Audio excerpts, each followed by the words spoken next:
ನಮಸ್ಕಾರ, welcome back. ಈ ವಿಡಿಯೋದಲ್ಲಿ ನಾನು ಪಾರ್ಟ್ಸ್ ಆಫ್ ಸ್ಪೀಚ್ ಬಗ್ಗೆ ಹೇಳ್ತಿದ್ದೇನೆ. ಇಂಗ್ಲೀಷ್ ಗ್ರಾಮರ್ನ ಒಂದು ಮೇಜರ್ ಪಾರ್ಟ್. ಒಂದು ಇಂಗ್ಲೀಷನ್ನು ಕಲಿತೀರಾ ಅಂತಾದರೆ ಫಸ್ಟ್ ನೀವು ಇದನ್ನೇ ಯಾವುದೇ ಸ್ಕೂಲಲ್ಲಾಗಲಿ ಎಲ್ಲೇ ಆಗಲಿ ಮತ್ತು ಯಾವುದೇ ಎಕ್ಸಾಮ್ಸ್ ಆಗಲಿ, ಈವನ್ ಕಾಂಪಿಟೇಟಿವ್ ಎಕ್ಸಾಮ್ಸಲ್ಲೂ ಕೂಡ ಇದು ಬೇಕು. Parts of speech, English grammar ಎಲ್ಲ ಕಡೆ ಮುಖ್ಯ. ಸೊ ಫಸ್ಟು ಪಾರ್ಟ್ಸ್ ಆಫ್ ಸ್ಪೀಚನ್ನು ಹೇಳ್ತಾ ಇದ್ದಾನೆ. ಪಾರ್ಟ್ಸ್ ಆಫ್ ಸ್ಪೀಚ್ ಎಷ್ಟು ಟೈಪ್ ಇದೆ ಅಂದರೆ 8 ಟೈಪ್ಸ್ ಇದೆ. ಅದರಲ್ಲಿ ಮತ್ತೆ ಸಬ್ ಟೈಪ್ಸ್ ಇದೆ. ಇವಾಗ ಮೇಜರಾಗಿ 8 ಟೈಪ್ ತುಂಬ ಈಸಿಯಾಗಿ ಹೇಳ್ತೇನೆ ನೋಡಿ. ಒಂದು noun, pronoun, verb, adjective, adverb, ಆಮೇಲೆ ಪ್ರಪೋಸಿಷನ್, ಕಂಜಕ್ಷನ್, ಇಂಟರ್ಜೆಕ್ಷನ್. ಇಷ್ಟು ಟೈಪ್ಸ್ ಇದೆ. ಫಸ್ಟ್ ನೌನ್ ನೋಡೋದಾದರೆ, ನೌನ್ ಕನ್ನಡದಲ್ಲಿ ಏನಂತೇವೆ, ನಾಮಪದ ಅಂತ ಹೇಳ್ತೇವೆ. Noun is a word used as the name of a person, place, thing. ಅಂದರೆ ನೌನು ಒಂದು ಪದ, ಯಾವುದೇ ಒಂದು ವ್ಯಕ್ತಿಯ ಹೆಸರನ್ನು ಸೂಚಿಸಲು ಮತ್ತು ಒಂದು ಸ್ಥಳದ ಹೆಸರು ಮತ್ತು ವಸ್ತು ಅಂತ ಹೇಳ್ಬೋದು. ಉದಾಹರಣೆಗೆ ಇವಾಗ ನಿಮ್ಮ ಯಾರ್ದಾದ್ರೂ ಹೆಸರು ತಗೊಳ್ಳಿ, ಆಕಾಶ್, ಅರ್ಜುನ್ ಮತ್ತು ರಜನಿ ಎಕ್ಸೆಟ್ರಾ. ಈ ಥರ ಆಗಿರೋ ಯಾವುದೇ ಹೆಸರನ್ನು ತೆಗೆದುಕೊಳ್ಳಿ, ನೌನ್, ನೀವು ಅದಕ್ಕೇನಂತೀರ, ನೌನ್ ಅಂತ ಹೇಳ್ತೀರ. ಒಂದು ವ್ಯಕ್ತಿಯ ಹೆಸರು, ಸ್ಥಳದ ಹೆಸರು, ಫಾರ್ ಎಕ್ಸಾಂಪಲ್ ಬ್ಯಾಂಗ್ಳೂರು, ಮಂಗಳೂರು ಮತ್ತು ಗದಗ್, ಈ ಥರ ಯಾವುದೇ ಹೆಸರನ್ನು ತೆಗೆದು ಇದು ನೌನ್ ಅಂತ ಕರಿತೇವೆ. ನಾನು ಕೆಲವೊಂದು ಎಕ್ಸಾಂಪಲ್ ನೋಡಿದ್ದೀನಿ. ಕಂಟ್ರಿ, ಡಾಕ್ಟರ್, ವಾಟರ್, ಟೀಚರ್, ಇದೆಲ್ಲ ನೌನ್. ಒಂದು ಸೆಂಟೆನ್ಸಲ್ಲಿ ಹೇಳೋದಾದರೆ, Everest is the highest peak in the world. ಇದರಲ್ಲಿ ನೌನ್ ಯಾವುದು ಅಂದರೆ Everest noun. Gandhiji is the father of the nation. ಇದರಲ್ಲಿ ಯಾವುದು, ಗಾಂಧೀಜಿ ನೌನ್. ಇನ್ನು Mumbai is the city. Mumbai ಅನ್ನೋದು noun. The snow is white. Snow ಅನ್ನೋದು ನೌನ್. ಸೊ ಇದು ನೌನ್. ಹೋಪ್ ನಿಮಗೆ ಅರ್ಥ ಆಯ್ತು ಅಂತ ಅಂದ್ಕೊಳ್ತೀನಿ. ಇದು ನೌನು. ಪ್ರನೌನ್ ಅಂದರೆ ಸರ್ವನಾಮ, a word used instead of noun. ಈಗ ನಾವು ನಾಮಪದದ ಬದಲಾಗಿ ಅದರ ಪ್ಲೇಸಲ್ಲಿ ಈ ಪ್ರನೌನನ್ನು ಯೂಸ್ ಮಾಡ್ಬೋದು. ಯಾವ್ಯಾವ ರೀತಿಯಲ್ಲಿ ಅಂದರೆ I, you, he, she, it, we, they, him, her. ಇಲ್ಲೆಲ್ಲ ಕೊಟ್ಟಿದ್ದೆಲ್ಲ ಇದಿಷ್ಟೇ ಅಲ್ಲ, ಇನ್ನೂ ಇರಬಹುದು ವರ್ಡ್ಸ್. ನಾನು ಹೀಗೆ ನಿಮಗೆ ಅರ್ಥ ಆಗಲಿ ಅಂತ ಕೊಟ್ಟಿದ್ದೇನೆ. ಎಕ್ಸಾಂಪಲನ್ನು ನೋಡಿ. ನಾನಿಲ್ಲಿ ಯಾವುದು ರೆಡ್ ಇಂಕಲ್ಲಿ ಬರೆದಿದ್ದೇನೆ ಅದು pronoun. You have to come to my birthday. ಅಂದರೆ ಈಗ ನನ್ನ ಉದಾಹರಣೆಯನ್ನು ನಾನು ತಗೊಳ್ತೇನೆ, ಆಯಿತಾ. ನೀವು ಅಂತ ಅಂದ್ಕೊಳ್ಳಿ. ನಿಮ್ಮ ಹೆಸರನ್ನು ನಾನಲ್ಲಿ ಮೆನ್ಷನ್ ಮಾಡಲಿಲ್ಲ. ನಿಮ್ಮ ಹೆಸರನ್ನು ನಾನು ಮೆನ್ಷನ್ ಮಾಡಿದರೆ ಅದು ನೌನ್ ಆಗ್ತಿತ್ತು. ಈಗ ಮೈ ಅಂದರೆ ನಾನು, ನನ್ನ ಹೆಸರನ್ನು ಕೂಡ ನಾನು ಮೆನ್ಷನ್ ಮಾಡಲಿಲ್ಲ, ಹೌದಾ. ಅದು ಆಗ ನನ್ನ ಮತ್ತು ನಿಮ್ಮ ಹೆಸರನ್ನು ಮೆನ್ಷನ್ ಮಾಡಿದಾಗ ಅದು ನೌನ್ ಆಗ್ತಿತ್ತು. ಇಲ್ಲೇನು ಮೆನ್ಷನ್ ಮಾಡಿದ್ದೀನಿ, ಯು, ನೀನು, ಮತ್ತು ಮೈ, ನಾನು. ಸೊ ಹಾಗಾಗಿ ಇದೇನು ಪ್ರನೌನ್. ಇಷ್ಟು ಅರ್ಥ ಮಾಡಿಕೊಂಡ್ರೆ easy. I called you yesterday to join us for dinner. I ಅಂದರೆ ನಾನು, ಯು ಅಂದರೆ ನೀವು, ಅಸ್ ಅಂದರೆ ಎಲ್ಲರೂ. ಈ ರೀತಿಯಾದ ಪದಗಳಿಗೆ ನಾವೇನಂತ ಕರಿತೇವೆ ಅಂದರೆ ಪ್ರನೌನ್ ಅಂತ ಕರಿತೇವೆ. ನೆಕ್ಸ್ಟ್ ವರ್ಬ್, ಕ್ರಿಯಾಪದ ಮತ್ತು ಕ್ರಿಯೆಯನ್ನು ಸೂಚಿಸುವಂತಹ ಪದ. ನೋಡಿ, verb is a word that indicates a physical action, driving, running, teaching, mental action. ಈಗ ನೀವೇನು ಮಾಡ್ತಾ ಇದ್ದೀರಾ, ಏನು ಕ್ರಿಯೆಯನ್ನು ಅಥವಾ ಏನು ಕೆಲಸವನ್ನು ಮಾಡ್ತಾ ಇರ್ತೀರಾ ಅಂತ ಹೇಳುವುದಕ್ಕೆ ಏನಂತ ಕರಿತೇವೆ ಅಂದರೆ ವರ್ಬ್ ಅಂತ ಹೇಳ್ತೇವೆ. ಎಕ್ಸಾಂಪಲ್, ಓಡ್ತಾ ಇದ್ದೀರಾ, ಹಾರ್ತಾ ಇದ್ದೀರಾ, ಕುಣಿತಾ ಇದ್ದೀರಾ, ಹಾಡ್ತಾ ಇದ್ದೀರಾ, ಓದ್ತಾ ಇದ್ದೀರಾ, ಈ ಥರ ಹೇಳುವಂತಹ ವರ್ಡ್, ಅದನ್ನು ವರ್ಬ್. ನೀವೇನು ಮಾಡ್ತಿದ್ದೀರಾ ಅಂತ ಕಾರ್ಯ ಸೂಚಿಸ್ತದೆ. ಸೊ ಇದು ಈಸಿ, ತುಂಬ ಈಸಿ.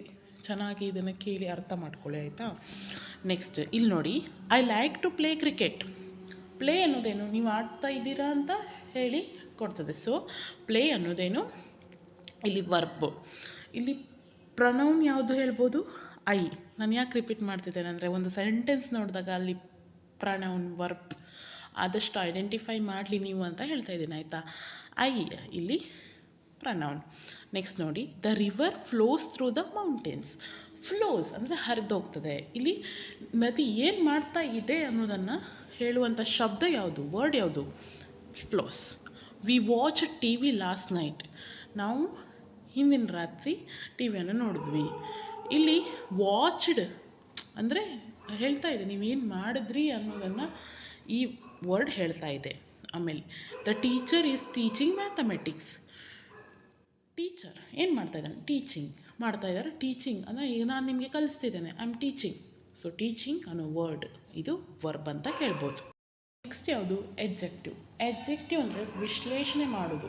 ಈಗ ನೀವೇನೋ ಒಂದು ವರ್ಕ್ ಮಾಡ್ಬೋದು, ಅಥವಾ ನಿಮ್ಮ ಬಗ್ಗೆ ಎತ್ತರವಾಗಿದ್ದೀರೋ, ಹೈಟ್ ಸ್ವಲ್ಪ ಕಡಿಮೆ ಇದ್ದಿರೋ, ಅಥವಾ ಫಾಸ್ಟಾಗಿ ಮಾಡ್ತಿರೋ ವರ್ಕ್, ಈ ರೀತಿಯಾದಂಥ ವಿಶ್ಲೇಷಣೆಯನ್ನು ಕೊಡೋದು. A word that quantifies a noun and points out the quality, number or kind of the person, place or thing represented by noun. ಈಗ ಇದು ಒಂದು ವರ್ಡ್ ನಿಮ್ಮ ಬಗ್ಗೆ ಹೇಳ್ತದೆ, ಅಂದರೆ ನಿಮ್ಮ ಬಗ್ಗೆ ವಿಶ್ಲೇಷಣೆ ಕೊಡ್ತದೆ. ನೀವು ಹೇಗೆ, ನಿಮ್ಮ ಬಿಹೇವಿಯರ್ ಹೇಗೆ, ಆ ಥರ ಎಲ್ಲ ಇರ್ತದಲ್ಲ, ಹಾಗೆ.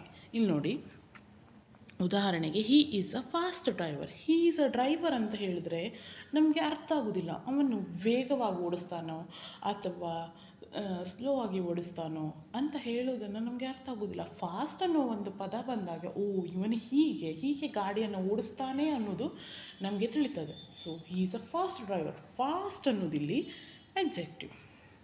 Next, my mother is taller than my brother. ಈಗ ನನ್ನಮ್ಮ, ಆಯಿತಾ, ನನ್ನ ಅಮ್ಮ ನನ್ನ ತಮ್ಮನಕ್ಕಿಂತ ಅಥವಾ ಅಣ್ಣನಕ್ಕಿಂತ ಎತ್ತರವಿದ್ದಾರೆ. ಎತ್ತರ ಅನ್ನೋದು ಇಲ್ಲಿ ಎಡ್ಜೆಕ್ಟಿವ್. ಟಾಲರ್ ದೆನ್ ಅಂದರೆ ನಿಮ್ಗಿಂತ, ಟಾಲರ್ ಅಂದರೆ ಎತ್ತರ, ಇದು ಟಾಲರ್ ಅನ್ನೋದು ಎಡ್ಜೆಕ್ಟಿವ್, ವಿಶ್ಲೇಷಣೆ ಕೊಡ್ತಾ ಇದೆ. ಆಮೇಲೆ my sister is a strong girl. My sister is a girl ಅಂದರೆ ನನ್ನ ಸಿಸ್ಟರ್ ಒಂದು ಹುಡುಗಿ ಅಂತ ಹೇಳ್ಬೋದು. ಯಾವ ಥರದ ಹುಡುಗಿ? ಸ್ಟ್ರಾಂಗಾ, ಇಂಟೆಲಿಜೆಂಟಾ, ವೀಕಾ, ಹೀಗೆ. ಸೊ ಸ್ಟ್ರಾಂಗ್ ಅನ್ನೋದಿಲ್ಲಿ adjective. Sushma is an adorable baby. Sushma is a baby ಅಂದರೆ ಅಷ್ಟೇನು ಅಂದರೆ ಗೊತ್ತಾಗೋದಿಲ್ಲ, ಒಂದು ಮಗು ಅಂತ ಗೊತ್ತಾಗ್ತದೆ. ಯಾವ ರೀತಿಯ ಮಗು? Adorable. Sushma is a cute baby, beautiful baby. ಹಾಗೆ ಹೇಳಿದಾಗ ನಾವು ಒಂದು ವಿಶ್ಲೇಷಣೆಯನ್ನು ಕೊಡ್ತಾ ಇದ್ದೇವೆ ಅಂತ.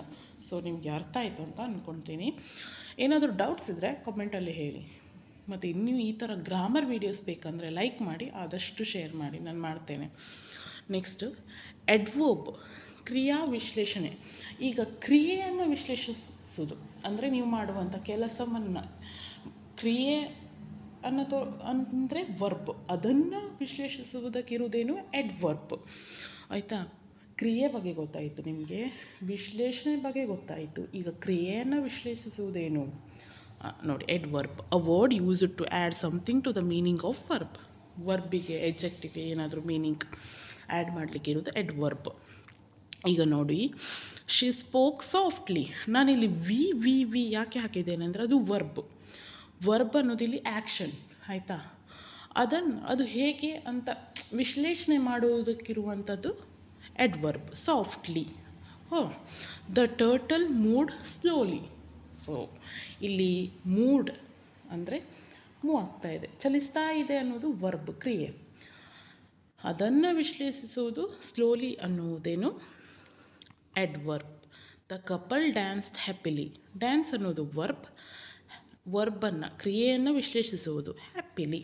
ಸೊ ಇದು ಎಡ್ವರ್ಬ್.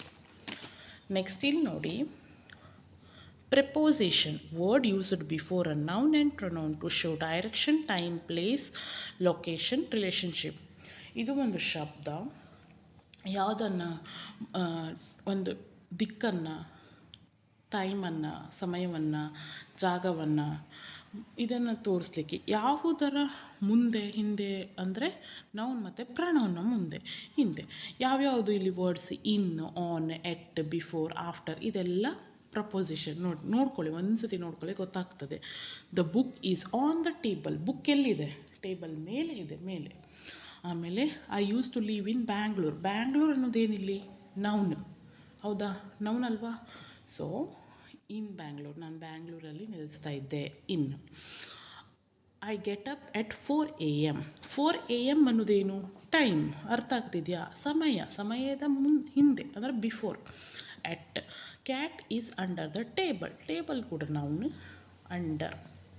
ಸೊ ಅರ್ಥ ಆಯ್ತಾ? ನೆಕ್ಸ್ಟ್ ಕಂಜಕ್ಷನ್ ಅಂದರೆ ಈಗ ಒಂದು ವಾಕ್ಯವನ್ನು ಅಥವಾ ಶಬ್ದಗಳನ್ನು ಕೂಡಿಸುವಂಥ ಪದ conjunction. A word which joins together words or sentence. ವಾಕ್ಯವನ್ನು ಮತ್ತು ಪದಗಳನ್ನು ಕೂಡಿಸುವುದು ಕಂಜಕ್ಷನ್. ಯಾವ್ಯಾವುದಲ್ಲ? And, or, so, because, but, as, while, therefore, although, ಇದೆಲ್ಲ ಏನು? ಕಂಜಕ್ಷನ್. ಇಲ್ಲಿ ನೋಡಿ, everybody has his merits and faults. Merit ಮತ್ತು ಫಾಲ್ಟ್ ಇಲ್ಲಿ ಎರಡು ಶಬ್ದಗಳನ್ನು ಕೂಡಿಸಿದ್ರು. ಸೊ ಇದು ಒಂದು ಕಂಜಕ್ಷನ್. ಕೂಡಿಸುವಂತಹ ವರ್ಡ್ ಯಾವುದು? ಆ್ಯಂಡ್. ಇದು ಕಂಜಕ್ಷನ್. ಈಟ್ ಟು ಲಿವ್, ಇದು ಒಂದೇ ಸೆಂಟೆನ್ಸ್. ಈಟ್ ಟು ಲಿವ್, ಅಲ್ಲಿಗೆ ಸ್ಟಾಪ್ ಮಾಡ್ಬೋದಿತ್ತು. ಬಟ್ ಅನ್ನೋದು ಕಂಜಕ್ಷನ್. ಅದನ್ನು ಬಳಸಿ ಇನ್ನೊಂದು ವಾಕ್ಯವನ್ನು ಇಲ್ಲಿ ಆ್ಯಡ್ ಮಾಡ್ತಾ ಇದ್ದಾರೆ. Not leave to eat. So but ಇಲ್ಲಿ conjunction. She does not go to school. She does not go to school ಏನು? ಈಗ ಅವಳು ಸ್ಕೂಲಿಗೆ ಹೋಗೋದಿಲ್ಲ. ಆಯಿತಾ? ಬಿಕಾಸ್ ಶಿ ಈಸ್ ಸಿಕ್, ಏಕೆಂದರೆ ಅವಳಿಗೆ ಹುಷಾರಿಲ್ಲ. ಸಿಕ್. ಬಿಕಾಸ್ ಅನ್ನೋದಿಲ್ಲಿ ಏನು? ಕಂಜಕ್ಷನ್. ವಿ ಆರ್ ಸ್ಟಿಲ್ ಹಂಗ್ರಿ ಇವನ್ ದೋ ವಿ ಏಟ್ ವೆರಿ ಮಚ್. ನಾವು ಹಸಿವೆಲಿದ್ವಿ ಎಷ್ಟೇ ತಿಂದರೂ ಕೂಡ. ಹೌದಾ? ಇವನ್ ದೋ. ಸೊ ಇವನ್ ದೋ ಅನ್ನೋದಿಲ್ಲಿ ಕಂಜಕ್ಷನ್ ನೀವು ಈಸಿಯಾಗಿ ಐಡೆಂಟಿಫೈ ಮಾಡ್ಬೋದು. ಕಂಜಕ್ಷನ್ ಮತ್ತು ಇಂಟರ್ಜೆಕ್ಷನ್, ಪ್ರಪೋಸಿಷನ್ ಎಲ್ಲ ಈಸಿ ಐಡೆಂಟಿಫೈ ಮಾಡೋದು. ಇಷ್ಟು ಪದಗಳನ್ನು ನೆನ್ಪಿಟ್ಕೊಂಡ್ರೆ ಆರಾಮ್ಸೆ ನೀವು ಐಡೆಂಟಿಫೈ ಮಾಡ್ಬೋದು. ನೋಡಿ, ಆ್ಯಂಡ್, ಬಟ್, ಬಿಕಾಸ್, ಸೆಲೆಕ್ಟೆಡ್ ಗೊತ್ತಾಗ್ತದೆ. ಇಂಟರ್ಜೆಕ್ಷನ್ ಅಂತೂ ಈಸಿ. ಯಾಕೆ? Express strong emotion. ಈಗ ನಿಮ್ಮ ಸ್ಕೂಲಿನಲ್ಲಿ ಸ್ಪೋರ್ಟ್ಸ್ ಆಯಿತು, ಗೆದ್ದರು ಅಂತ ಅಂದ್ಕೊಳ್ಳಿ. ಆಗ ಏನಾಗ್ತದೆ? ಎಕ್ಸ್ಪ್ರೆಸ್ ಮಾಡ್ತೀರಲ್ವ ಖುಷಿನ. ಓ, ಹುರ್ರೇ, ಏ, ಹೂ ಅಂತೆಲ್ಲ ಕೂಗ್ತಿರಲ್ವ, ಅದು ಇಂಟರ್ಜೆಕ್ಷನ್ಸ್. ಇಷ್ಟೇ. ಓ, ನಾ, ಊಪ್ಸ್, ಬ್ಲಾ, ವೂ, ಇದು interjection. Oh, you are also here ಅಂದರೆ ಎಮೋಷನ್ಸನ್ನು ತೋರಿಸೋದು. ಓ, ಹಾ, ಹೂ ಅಂದರೆ ಅತಿಯಾದ ಖುಷಿಯಾದ ಸಮಯದಲ್ಲಿ ಅಥವಾ ದುಃಖದ ಸಮಯದಲ್ಲಿ, ಸರ್ಪ್ರೈಸ್ ಆದ ಟೈಮಲ್ಲಿ, ಆ ಥರ. ಸೊ ಇದು ನಿಮಗೆ ಅರ್ಥ ಆಯಿತು ಅಂತ ಅಂದ್ಕೊಳ್ತೀನಿ. Parts of speech is very easy. So short and ಸ್ವೀಟಾಗಿ ಹೇಳಿದ್ದೇನೆ. ಸೊ ಆದಷ್ಟು ಶೇರ್ ಮಾಡಿ, ಸಬ್ಸ್ಕ್ರೈಬ್ ಮಾಡಿ. ಸೊ ಇದು ಈಸಿಯಾಗಿ ನನ್ನ ಪ್ರಕಾರ ಒಂದು 5th ಸ್ಟ್ಯಾಂಡರ್ಡ್ ಹುಡುಗ ಅಥವಾ ಹುಡುಗಿ ಯಾರೇ ಆಗಲಿ, ಎಷ್ಟೇ ಚಿಕ್ಕವರಿಗಾದರೂ ಅರ್ಥ ಆಗೋ ರೀತಿಯಲ್ಲೇ ನಾನು ಹೇಳಿದ್ದೇನೆ. ಸೊ ನಿಮಗೆ ಅರ್ಥ ಆಗ್ತದೆ ಅಂತ ಅಂದ್ಕೊಂಡಿರ್ತೀನಿ. ಮತ್ತು ಇನ್ನೊಂದೇನೆಂದರೆ, ಇನ್ನೂ ಈ ಥರ ಗ್ರಾಮರ್ ವೀಡಿಯೋಸ್ ಬೇಕಂದರೆ ನಾನು ಮಾಡ್ತೀನಿ. ಸೊ ಆದಷ್ಟು ಶೇರ್ ಮಾಡಿ, ಸಬ್ಸ್ಕ್ರೈಬ್ ಕೂಡ ಮಾಡಿ. Thank you for watching.